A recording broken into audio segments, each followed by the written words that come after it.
அப்புறம் இன்னொரு விஷயம் சொல்ல மறந்துட்டேன். இப்போ ரீசண்டாக ஒரு இடத்துல நம்ம சிஎம் சார் அவர்கள் பேசும்போது சொன்னாங்க, என் கேரக்டரையே புரிஞ்சுக்க மாட்டேங்கிறேன்.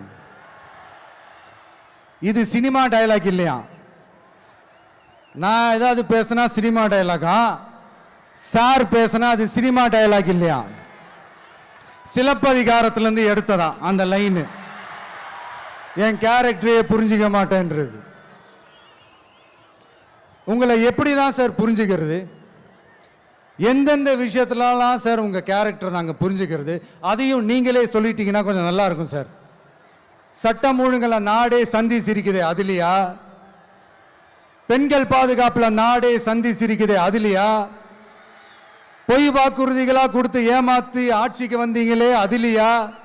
எதில் தான் சார் உங்க கேரக்டர் நாங்க புரிஞ்சுக்கிறது? ஆனா ஒண்ணு, தமிழ்நாட்டில் ஆட்சி செய்யற நீங்களும் சரி, ஒன்றியத்தில் ஆட்சி செய்யறவங்களும் சரி, நீங்க ரெண்டு பேரும் முதல்ல என்னோட கேரக்டரை புரிஞ்சுக்கணும் சார்.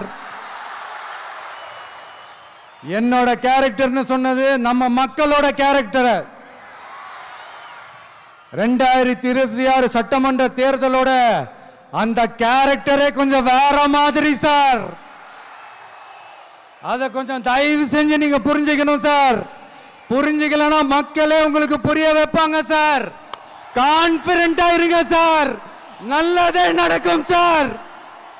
வெற்றி நிச்சயம் சார். மீண்டும் சந்திக்கும் வரை நன்றி, வணக்கங்க சார்.